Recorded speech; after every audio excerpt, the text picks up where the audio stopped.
Everybody, welcome to the May 12th Committee of the Whole meeting. Please rise for the pledge. Pledge allegiance to the flag of the United States of America, to the republic for which it stands, one nation, under God, indivisible, with liberty and justice for all. Roll call.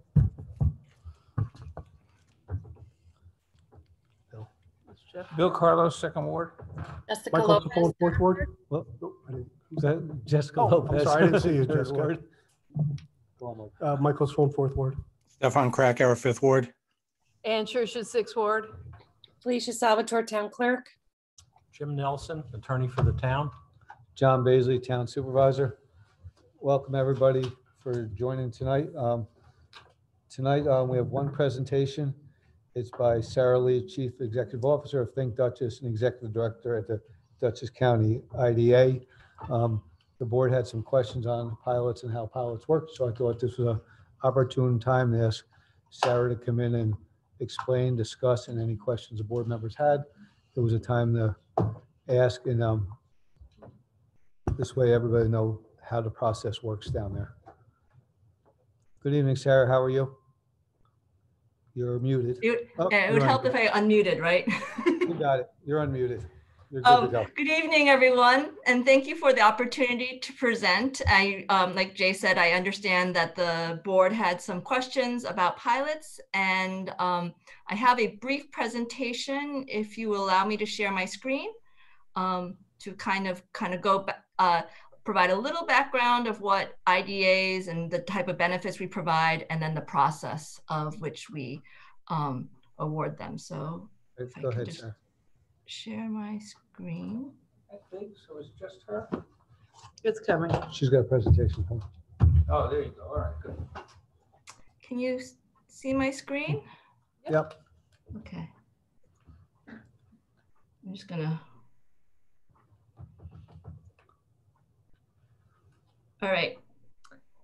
So just a little bit of background on IDAs is in 1969, well, or actually even further than that, back in the 1960s, various states across the country began enacting statutes to create these quasi-governmental entities to encourage economic development and foster job growth. In 1969, New York State enacted the New York State Industrial Development Agency Act, which allowed the creation of IDAs as state-level independent corporate government agencies formed for the benefit of a particular town, city, and in my case, the county of Dutchess. The IDAs were tasked to promote the economic welfare, the recreational opportunities and prosperity of residents of New York State, and to develop projects to advance job opportunities, health, and the general prosperity and economic welfare by preventing unemployment and economic deterioration. IDAs achieve this by providing financial assistance in the form of tax exemptions to qualified businesses and projects that apply to the IDA. The Dutchess County IDA was established in 1977, and then today, the IDA currently manages 31 active projects throughout Dutchess County, which resulted in the retention of 7,100 jobs, the creation of 4,700 FTE jobs, and 866 construction jobs in 2020.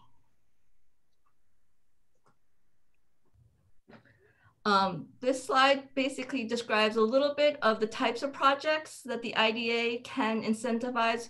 We are, qualified projects are defined in the legislation and regulations of what IDAs can do. There are some exceptions to this list, but in general, these are the types of projects that IDAs are able to induce. The three most popular incentives that IDAs can grant are sales tax exemptions during the period of construction. They are temporary benefits. A mortgage tax exemption for any financing that takes place. And then as of 2016, the IDAs are no longer able to exempt the MTA portion, or the IDAs within the MTA transit district are no longer able to abate the MTA portion of the mortgage tax exemption. And then what I'm here tonight to talk about payment in lieu of taxes, most commonly known as pilots. And there's a fourth benefit, tax exempt bonds. Those are our least popular. In fact, I haven't done one in the 5 years that I've been with the IDA.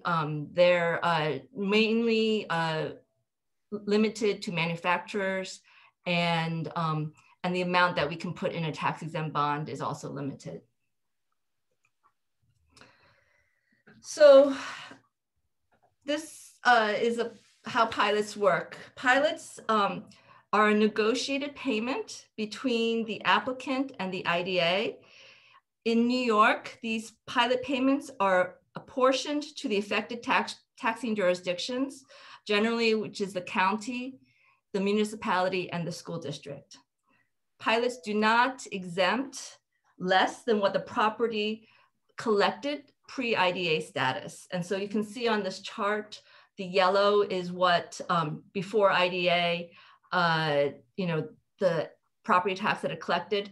What the pilot does is this turquoise triangle. It slowly transitions the project from the pre-pilot to the new assessed value, and the discount is on the difference between the existing and the new assessed value. The thinking behind that is that it takes time for projects to take off and really be fully mature. So by abating the property tax, which is often one of the larger tax burdens of a project, it allows a project to be stable and remain in the community. My next slide is a short video that we've produced on FAQs. And if I can, takes a little bit, hopefully it'll work.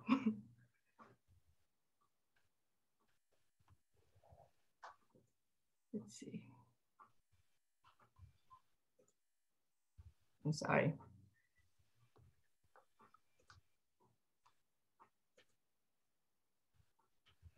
Let me see if it'll let me play.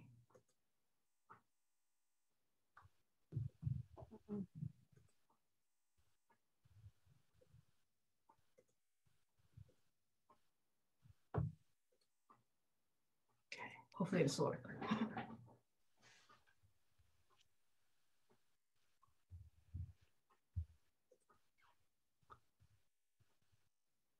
Economic development is the engine that helps communities grow successfully. It creates housing, employment, opportunities, improves shared natural resources, and fosters a thriving business environment. One of the tools economic developers use to bolster the economy is a pilot. What is a pilot? A payment in lieu of taxes is a property tax abatement or an incremental tax payment. The abatement acts as a financial incentive to undergo an economic development project. Under a pilot, a company agrees to invest in equipment and/or real estate and create jobs in return for a temporary reduction in property taxes. Pilots can support a company's decision to invest capital in projects that create jobs and increase the county's tax base. Let's look at a pilot in action. A Dutchess company is growing and needs to purchase equipment and add 20 employees. Investing in the existing facilities will increase the assessed property value and make staying in Dutchess County cost prohibitive. It must decide to 1, not expand, 2, invest at their current location, 3, relocate to a more cost-effective alternative. Rather than potentially lose employees moving out of state, they decide to apply for a pilot to offset some of the expansion costs. There are many valid questions regarding pilots. Will I have to make up for taxes not paid? No. The pilot is an abatement, but does not create a budget deficit that is paid for by the public. Do companies with pilots have to pay special district taxes, such as fire, water, and sewer? Yes. Companies receiving pilots still pay special district taxes at full assessment. Are pilots given to companies that have already committed to undergoing the project? No. Expansion would not occur but for the IDA's assistance. So to review, through pilots, companies are encouraged to invest capital in projects that create jobs and increase the county's tax base, thereby improving the quality of life for Dutchess County residents. For more information on pilot projects, please visit us at So that's a little bit of the video we produced on that. A little bit more on pilots. The standard pilot that the IDA, the Dutchess County IDA offers is a 10-year formula, which follows the New York State 485B, which is 50, 50, 50, 40, 30, 10, 10, 10, 5, and the 11th year being at full assessment. Again, this discount is applied to the difference between the pre-assessed value and then the new assessed value after the project has been completed. The IDA does have the authority to approve deviated pilots as long as prior notice is given to the taxing jurisdictions, but Dutchess County IDA takes the position that deviated formulas impact the local jurisdictions to do community development, and therefore requests formal consent or support from the municipality and the school district for the deviated pilot. In fact, many of the deviated pilots that we review often are presented to the towns way before they even come to the IDA. And then those are negotiated directly between the town and the school district and the applicant, and then reviewed and considered by the IDA. Certain other IDA projects will come to the town and or school district. Often that is housing projects or recreational projects, tourism projects, where we're just asking for verification that it is consistent with the town's plan and that the town supports the project. So companies that receive IDA benefits have responsibilities once they are granted IDA benefits. Under our IDA policies, certain size projects that receive a pilot must also adhere to our local workforce policy during the period of construction, which is that they must 80% of the work hours done at a project must be fulfilled by a resident within 7 contiguous counties of Dutchess. Also, after that, projects are required to file employment reports on an annual basis, maintain insurance, as well as other sales tax reporting during the period of construction. So how do we track that? We track that on an annual basis. We do regular monitoring during the period of construction to make sure that they adhere to the local workforce policy. And on an annual basis, we contact our projects to fill out an employment form. That employment form is certified. And then we use that information to file our report with the state. IDAs are required on an annual basis to file a report through the PARIS system, which is short for the Public Authority Reporting Information System, on the performance of our projects. And then we also monitor projects during, in addition, during the period of construction for sales tax to make sure that they do not go over their sales tax benefit. So what happens to projects if they do violate IDA the agreement? The IDA has the ability to recapture any or all of the benefits that have been granted to a project that has violated their agreement. Those violations can be not reporting their information in a timely manner, defaulting on payments, or consistent late pilot payments. If a project does pay their pilot payment late, they are subject to regular late fees that the municipality and school district has in place. And pilot payments, again, like I said, are distributed proportionately to the taxing jurisdictions. And then that being said, I have one more slide, but I have two examples of existing projects, IDA projects in the town of Poughkeepsie. One is Neptune on Route 9, and the other is Eastdale. And just to give you an example, is pre-IDA, the Neptune project, the property in which the project sits on was assessed at almost a little less than $1.8 million and collected $119,000 in taxes. In 2020, the project made a total of $189,000 in pilot payments, a 57% increase in tax revenue. And the project was originally projected to create 25 FTEs. And in 2020, they had 110 FTEs at the site. Eastdale, which is still going under construction, the pre-IDA property was assessed at $2.6 million with a tax revenue of approximately $121,000. It received its first CEO for 2 of the phases in 2020 and a partial reassessment on the remaining properties, which increased the assessed value to over $17 million with a tax revenue of slightly $500,000 with those 2 phases, which is close to a $14.5 million increase in value and a 300% increase in tax revenue. So Eastdale was projected to create 31 FTEs, and in 2020 reported 111 FTEs and 471 construction jobs at the site. So these projects, we consider success. So with that, I'm open to entertain any questions from the board. Any of the board members have any questions this time? Sarah, I just have a question. You showed a couple that were successful. Have any ever failed?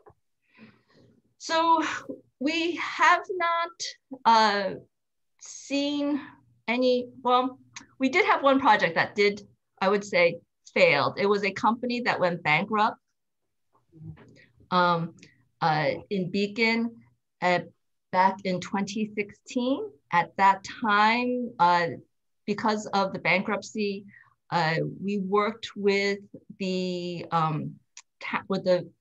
city of Beacon and the company to make sure that all the pilot payments that were due were paid. And then once they were paid, the property went back onto the tax rolls at full assessed value. Okay, thank you. Have you ever used the clawback provision to get money back when they don't perform up to the level that they're supposed to?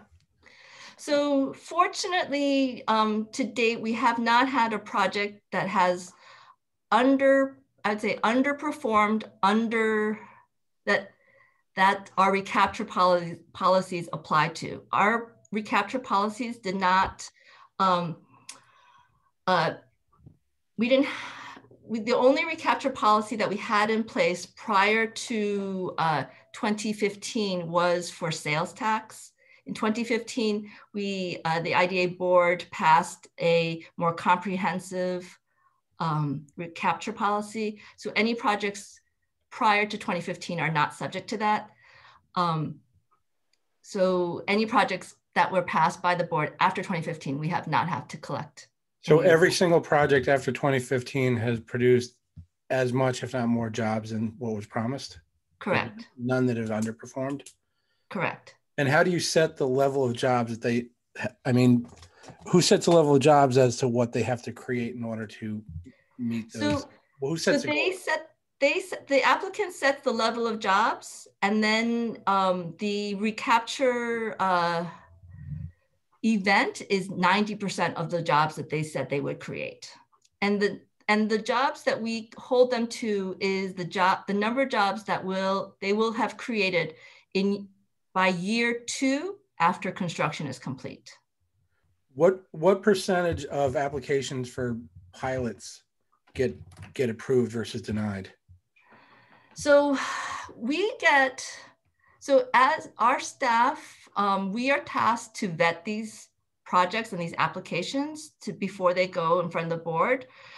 They go through a very thorough vetting process, and then they also are reviewed by our council to make sure they meet the legal requirements before they come to the board. Last year, I would say I met with 20 projects that were requesting IDA benefits. Only 3 of those projects went forward to the board. Okay. And then those 3 projects were ultimately approved by the board. So you guys consider 7 contiguous counties to be local? Yes. That stretches all the way up to the north end of the state and all the way down as far as you can go south and pretty far to the west. So, I mean, where does that come from? Is that New York State or is that Dutchess County? Because it doesn't really seem local.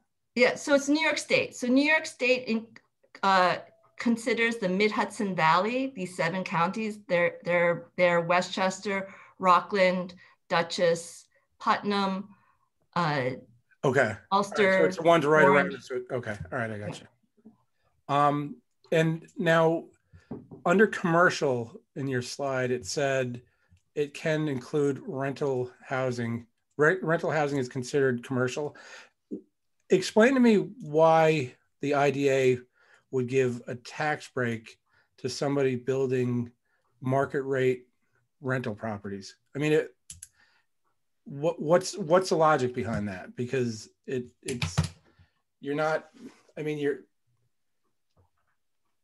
guess explain to me the rationale why you would do that, because I always thought the IDA's mission was not to do housing, it was to develop jobs. And it seems like when you give a tax incentive for housing, you're moving away from what I thought the IDA's actual mission was. So yeah, so the legislation and regulations do allow IDAs to induce commercial rental housing projects. They are, according to slide, they are commercial. The reasoning behind that is while they don't create many direct jobs, they are supportive of retaining and attracting workforce into the area. So as companies move in and they hire employees, those employees need a place to live. And so they act as a supporting function for the IDA, for the county rather. In addition to that is, the county does a housing report, and that report has shown that rental housing, there's a dire need for rental housing in Dutchess County. The vacancy rate overall is 0.9%, and a healthy rental market vacancy rate is considered closer to 5%. And it really creates a problem for talent attraction and talent retention when housing stock is so low. Does it? You're finding that people aren't conducting business here because they can't find a house? Like yes. You've had people complain that I would move to the town of Poughkeepsie or Dutchess County, but I can't find a place to live, so I'm going to go somewhere else. Yes. Really? Yes. I've never heard anybody. We hear that from Global Foundries, IBM, HealthQuest.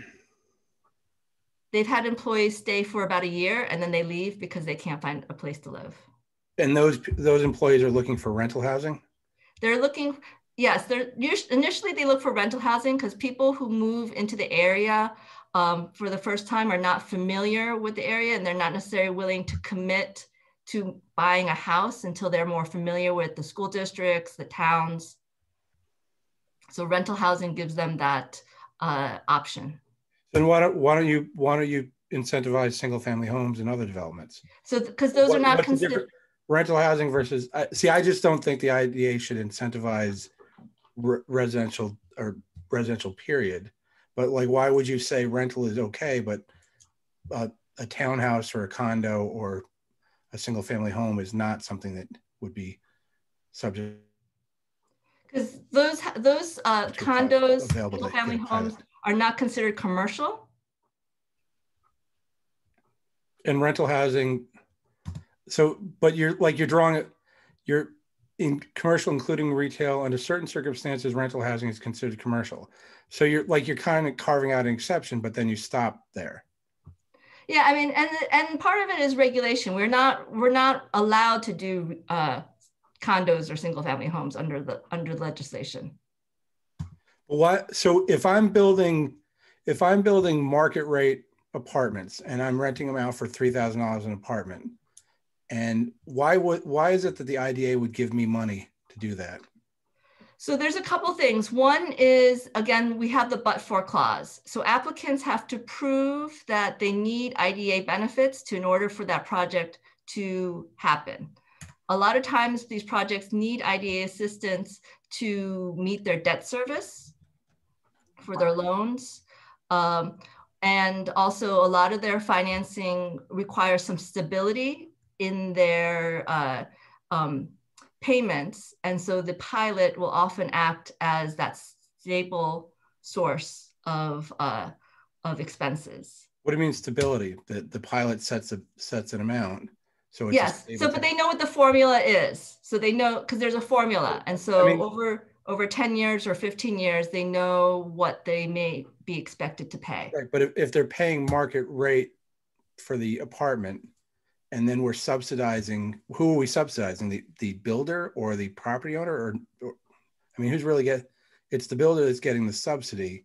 The reality is, I mean, taxes in New York State, there's a 2% tax cap. So generally they're not going up much more than that. So there's stability in the taxes anyway, isn't there? I mean, is there something that I'm missing that a pilot makes it more stable than what you, I mean, I pay my taxes each year.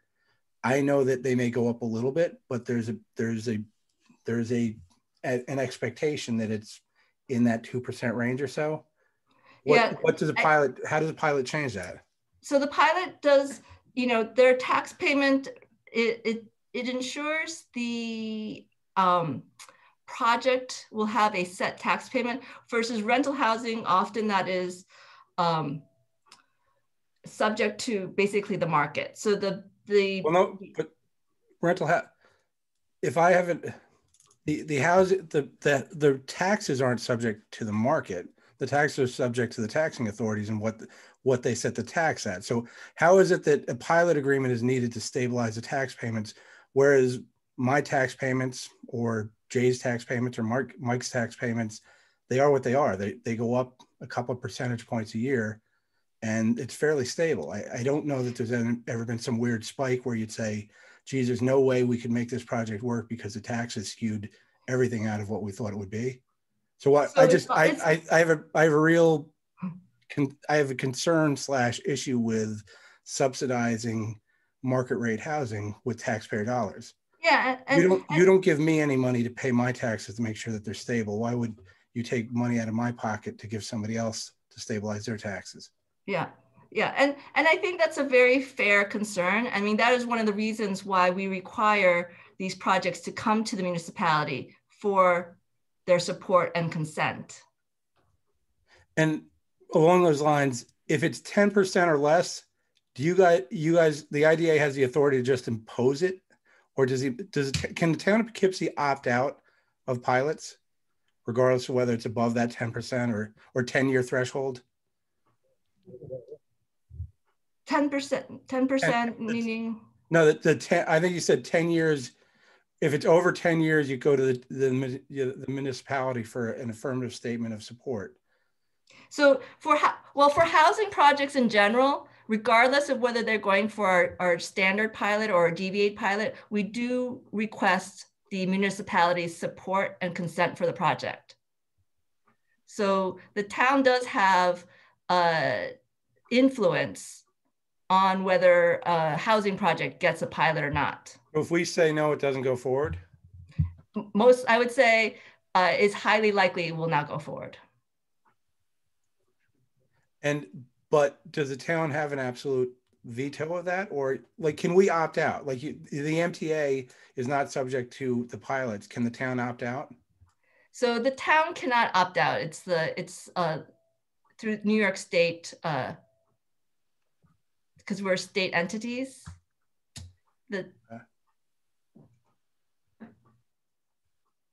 Anybody else? Carol, thank you for coming. It's timely. I'm sorry, Sarah. Thank you for coming. It's timely. There are a couple of questions that have come up in the recent past. Just within the last few days, I received an email that indicated that one of the pilot programs is in distress. I think it's called Tinkleman 3 and 4. Are you familiar with that? Yes. What is the problem and what is the implication to the town on that problem?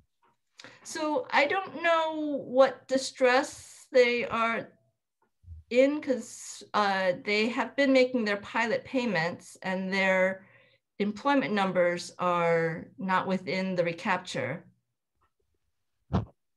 Sarah, were they not, when they signed on, was that before the recapture piece was put in place? When they signed on, yes, the recapture policy was not in place, but that being said, they haven't triggered a recapture event. Okay, but they're making their tax payments at a prorated amount, but they're making their tax payments. And the problem is they haven't created enough jobs. Am I understanding this right? So that project was to be constructed in 3 phases, and 2 of the phases have been completed. Phase 3 has yet to be completed, and the reason they were slated, or they had proposed that they would create 60 jobs at the site. They have created 57 jobs at the site, and they attribute that to phase 3, which is going to have about a little over 4,000 square feet of commercial space, has not been built yet, but they believe that once that's built out, that they would be able to meet their employment requirements. Okay, thank you. Question number 2, it's going to be a short one. Yep. When a company is going through the approval process for this with your agency, do you require current, properly done financials from that company? And do you require them to do a projection of their income and expenses over the period of time of the pilot? Yes. You do? Yes. Are those documents available to the public? Can we at the board level get those? So they often, the applicants that apply, they are able to, while most documents that come to my agency are open and available to the public under the Freedom of Information Act, there are certain documents that can be withheld due to harm that it may cause to the applicant and competitive disadvantage. Often financial projections fall under that. That being said, when we do get FOIL requests for these projects, we do work with both their attorneys and our attorneys to see what of their financials can be released to the public. The other way that we have done it as well is, again, I work very closely with the municipalities, including the town of Poughkeepsie and Jay and his team, when I come across a project that is asking for a pilot, whether it is standard or deviated. And I often encourage the applicant to share their financials with the town directly to see what the financial impact will be.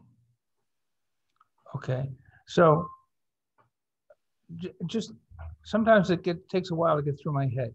Yeah. We're only required, the town board, to make a decision as to whether this goes forward if it's more than 10 years in length. Saying that right? Yeah. So if a project is asking for a standard deviation, the board has the authority to go ahead and approve it without the the taxing jurisdictions support, I will say. However, in the case of housing and tourism, we do ask regardless of whether they're asking for the 10-year or a deviated pilot, for their town support for the project and acknowledge that they are coming to the IDA for a pilot. Okay. And if the project is 15 years? Then they will come in front of the town and the school district for their consent to the deviated pilot. A deviated pilot also, it doesn't have to be length, it can also be percentage. So again, our 10-year, our standard pilot is a 10-year and it follows the 485B. If a project wants to do 10 years, but they want to start at 55% instead of 50%, that would require them to come in front of the taxing jurisdictions and ask for their consent. Okay. Thank you for coming tonight, Sarah. Sarah, I have a quick question. Go ahead, Jessica. Mine is just more out of curiosity. It seems like everything is pretty black and white, how you consider things once a pilot is in place. How did the IDA approach the pandemic and I would assume many projects have struggled through the pandemic and are still struggling with supply shortages, with being able to build, with being able to staff. Has the IDA formulated a plan to kind of give allowances, or how have you approached it? So yeah, thank you for that. So during the pandemic, we actually came up with a program to offer sales tax abatements for manufacturers that were going to produce PPE equipment to incentivize that. We have a company in Fishkill that actually produces PPE but did not need the sales tax program, because 2 months after we approved that program, the state approved their own program. And so they're going directly to the state for that. What we're seeing is most of these projects that the IDA approved last year and are seeing, these are larger industrial projects that were in the works long before the pandemic and had the finances to go through it during the pandemic. What we're seeing now actually is, we did see one project in Hyde Park. It is the Asahi Shuzo sake manufacturing that did pause manufacturing due to the pandemic and the international impact on food and beverage. They are slated to start construction again in June. The other impact that we've seen with projects is the cost of construction materials has risen significantly. And in the case of Eastdale, currently with Bill Parcel 3 and 4, and then with Belfield, they have come back to the IDA for additional sales tax exemptions due to the increased cost in construction materials. Thank you. What kind of additional sales tax exemption are they getting? Like a larger percentage, or what? No. So they're asking for a larger amount. The percentage is the county sales tax, which is 1.25%. But because of the cost of the rise in construction material costs, the original budgeted amount they had for, let's say, lumber, that has increased 300%. They have to account for that. And so they are coming back to the IDA for increased sales tax exemptions. Right, but what does that mean? So if they're getting an exemption for the sales tax, how are they coming back for an increase? So they're not getting the full 8%. Are they paying a portion of the sales tax and they're coming back to pay less, or they're? No. So they get the full 8%. So they'll say, let's say, for example, a project.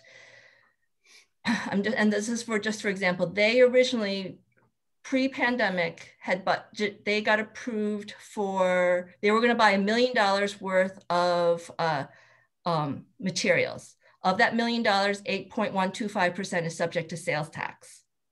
Right. So their benefit amount would be about $80,000. So now, because the cost of construction materials have come up, now it's they're going to be spending $1.5 million on materials. So they're asking for additional sales tax benefit on that additional $500,000. All right, so they weren't going to pay sales tax on the $1 million in materials they purchased. Now it's $3 million.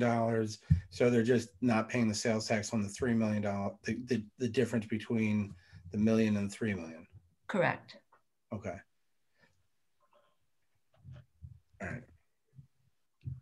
Sarah, when the IDA signs on to a pilot, how does the process work? It comes off the tax rolls, and does the IDA become part owner? So yeah, so the IDA becomes the leasehold owner of the property. We are what we'd say, we become leasehold owner, we become owner of the property in name only, and then we lease it back to the applicant. That is the mechanism to enable us to offer these tax incentives. Anybody got anything else? Sarah, thanks for taking the time out and coming tonight and answering questions. And if anybody on the board needs to contact Sarah, we have her information. If you want to sit down and have a further meeting, further discussion, or any other questions come up, feel free to reach out. And Sarah's more than willing to talk to you. Thank you, Sarah. All right. Thank you. That brings us to our committee reports when Sarah unshares her screen. Yes, I'm going to try to stop share. There we go.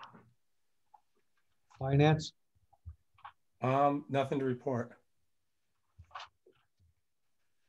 Technology? Stephanie, any technology or no? Just, you know, we're getting ready to hopefully in the next couple of weeks put our new website online. So we'll get in there and we'll make an announcement. Prior to that, we're touching up all the department heads at this time to look things over to make sure things are in the right place the way they are.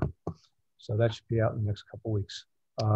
The television system is off because you're upgrading that now, right? Correct. The television system will be down for about a week while we do an upgrade. Recreation. All right, well, the registration is open now for summer camp. We're taking 120 campers per week, and the rates are the same as last year. And they're working on developing some new programs for our summer camp, including programs that will be more interesting for the teens, and there's going to be a theme of the week, and there'll be visitors coming in, bringing new activities to the camp, including they're going to have a chef from the CIA come and teach them how to cook snacks. And the new library mobile is going to come and show up. And also the fire department and the police department are going to make visits to the summer camp. So it should be a really exciting program this summer. And they're also working on getting the senior center opened. And once it's opened, we're going to have limited numbers and they'll be taking reservations so people can come and enjoy the senior center again. And tennis classes are going to be coming back. And also the concert series is going to begin at the end of June. So now I'd like to turn it over to Stefan for the field report. The town has done a good job with a shortage of manpower and without a rec director until just recently to get the fields in very good shape. I was at the softball opening day and the fields look good. I know the soccer fields are in very good shape right now. The fields were rolled. I think we're doing the cutting twice a week now. Is that correct, Jay? Correct. Yeah. As needed in this weather, it definitely will be probably through June into July, as long as it keeps raining. Yeah, because the first week the kids would kick the ball and it would not go anywhere. Now the fields are in great shape, and I've been around to different fields in different towns, and ours stack up as good, if not better. So I know Alex did a great job of getting things together. Janet's on board now, so things are hopefully going to be heading the right direction. And then Carlo Mazzarelli helped to get the fields lined and the soccer field. So everybody chipped in. So the fields do look good.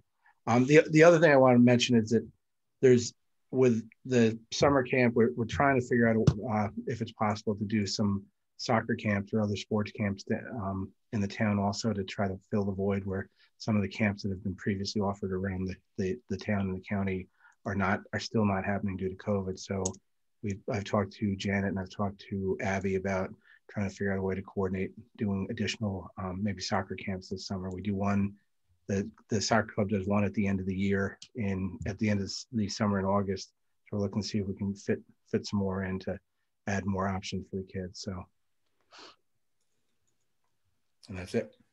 And also We will be having a movie night twice this year, working with the library. One will be at the new Creekside Park, and the other one will be at Greenvale. And currently, we're still looking for one full-time seasonal person to work out in the field. So if anybody knows anybody interested, tell them to reach out to my office or Jan down in Recreation. And we're also going through the process of interviewing people for rec leader, and that position is still also currently open. And we've applied for 2 grants as of now for the parks. One is for a possible pickleball court, and the other one was AARP for a brick walkway down along the walk down to Hamburg for seating to overlook the river for seniors and stuff down there. And Jan's looking at another grant today, and we'll let you know where we stand with that one go forward. The grant writing service we have, we've applied for probably 15 grants already.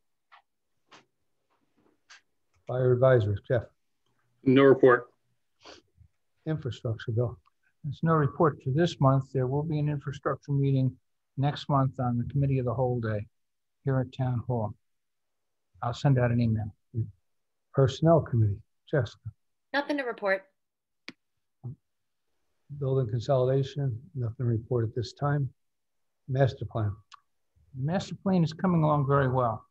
The 9 people on the committee, and Ann is one of them, and Jeff is one of them, are working very hard. We are just about done with our draft. Once we get that document to the place that it is, then we are required to do the public hearings. And then it'll come to the town board.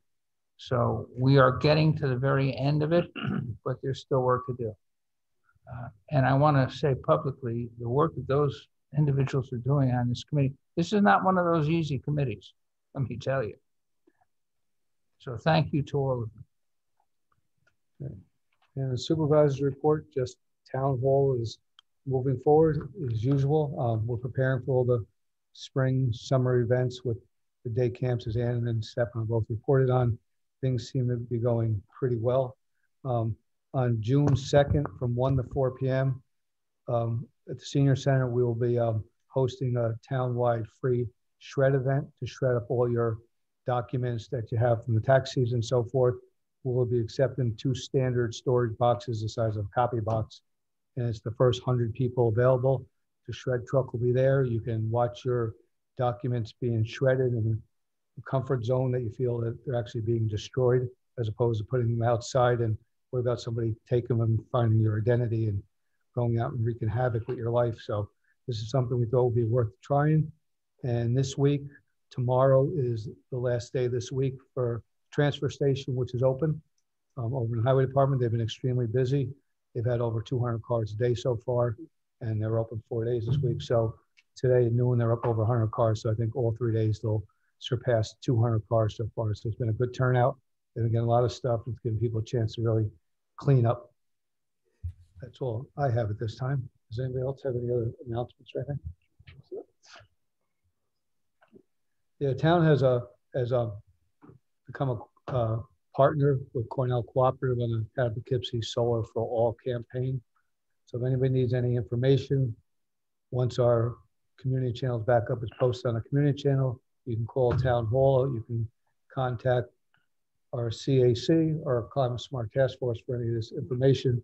This is a chance to take advantage of solar. If you can't afford to have it put on your roof, you're not a homeowner, you live in an apartment, this is a chance for everybody to partake in the solar campaign.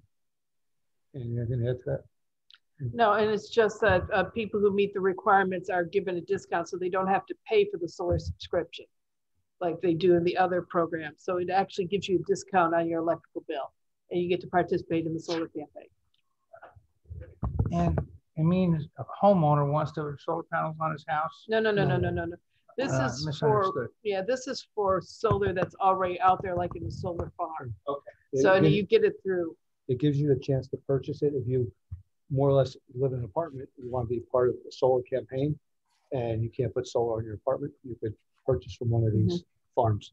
That's where it got out of my Yeah. Or if you're like me and you have too many trees, and it doesn't make sense to have solar panels on your roof. Yeah, from what this flyer says, is it could save you up to $5 to $15 a month. So that could be a pretty good saving over the course of the year. Yes, renters and homeowners may apply eligible if they're on a fixed income, they earn a minimum wage, they participate in HEAP and stuff. So it's targeting a different group of people that may not be able to afford it at any other time. At that moment, I'd like to make a motion to suspend the rules to discuss anything and ask people to please limit it to 3 minutes. Second. So All in moved. favor? Aye. Aye.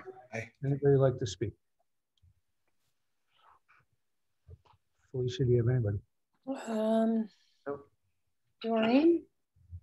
Doreen. Go ahead, Doreen. Okay, so regarding Ms. Lee's presentation, so Mr. Carlos asked about the Tinkleman project, built parcel 3 and 4. I have the chart right here that was prepared by Sarah Lee, it says in the bottom, and it lists the Tinkleman project as an underperforming project for having not met their employment goals. And it also says that this project is not subject to the performance measurement policy, which means the clawback recapture provision doesn't apply to this project and several others that were underperforming because it was approved before they adopted their policy. So when she says that there aren't any projects that didn't meet their employment goals, that just doesn't jive with her 2019 underperforming projects chart, which was presented in July of 2020 at an IDA meeting. The other thing is that when they talk about the clawback recaptures, when I read their policy, it appears to me that it says that they have the ability to recapture if they don't meet the requirements. It doesn't say they shall. So even if a project didn't meet the requirements, it seems to me they still have the option of letting them go forward. And when they talk about reporting job numbers, the New York State Comptroller did an audit of them. I think it was 2014. I'm not certain about that. I don't have it in front of me. But the county comptroller did a audit in 2017, and they both raised concerns about the monitoring process in place to ensure the accuracy of employment numbers. And they gave a number of examples. So, you know, they can say, oh, we can recapture or claw back if they don't meet their job numbers, but it doesn't appear that they have to. And it also seems as if, you know, they could not have a good handle on what those numbers are anyway. They say they're going to do a third-party analysis going forward to see about the benefits of the project, except for that will only apply if somebody is asking for a pilot and there's a housing component. So if you're asking for a pilot, but it's commercial, they won't be doing it. If you're asking for sales tax and mortgage tax exemptions only, they won't be doing it. So that's not as good as it sounds. And if I have an extra minute here, one of my concerns too is that, you know, they grant these pilots and then if the project changes, I don't see anything that says they have to come back before the town board. So the town board has, you know, gone along with several projects, given their approval, like the Arthur May redevelopment. The project has changed and they're getting a pilot and sales and mortgage tax exemptions, but what, now they don't have to come back to the board? So I think there's a problem with that. And very quickly, the housing report that she referenced, Sarah Lee referenced, that the county does each year. Yeah, it says there's a scarcity of apartments. The vacancy rate is 0.9%, but it also says that there are many people in the town that can't afford to pay the rents. And most of these projects that they're approving are market rate apartments.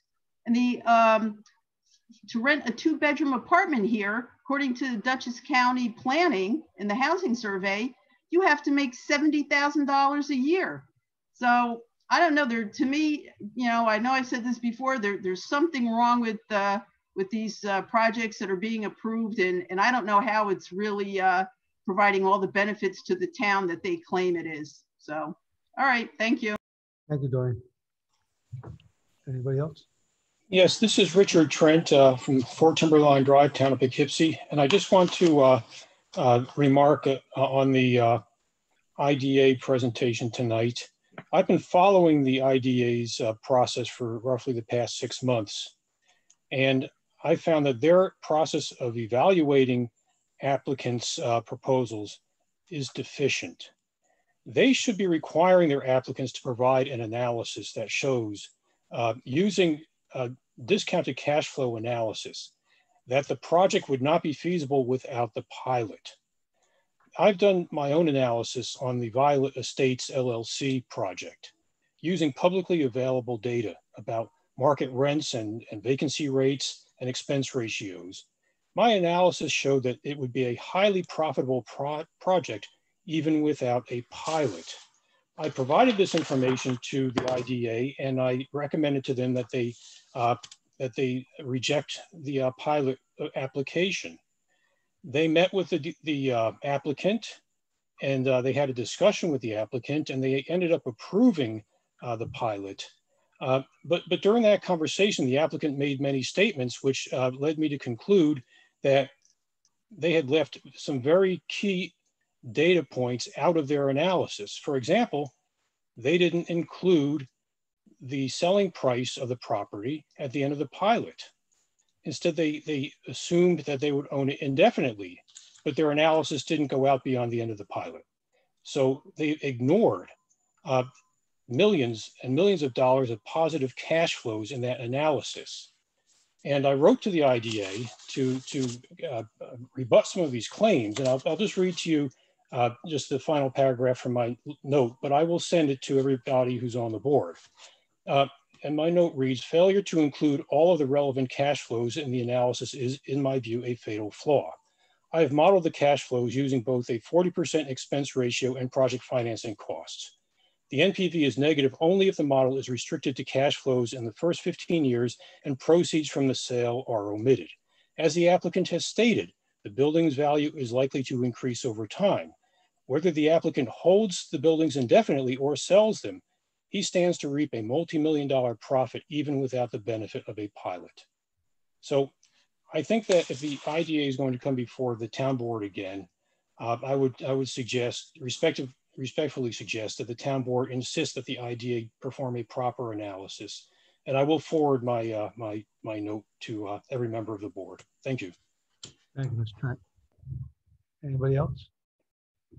I just want to say I appreciate the input from Doreen and Rich. It's good to see that people beyond us are paying attention to these things, because it is important, because when we're giving these pilot agreements, it's giving taxpayer dollars. So it does, I mean, it comes out of a larger pocket, but it does come out of our pocket. So I just appreciate the fact that they've spent so much time in looking at these things and communicating with us about it. So thank you. So, because I know that it takes a lot of time out of their day to pay attention to this. So Thank you. Anybody else? Motion to resume. Second. All those in favor? Aye. Aye. Motion to adjourn. Second. Second. All those in favor? Aye. Aye. Town board adjourns at 7:59 p.m. Everybody have a great evening. Okay, good night.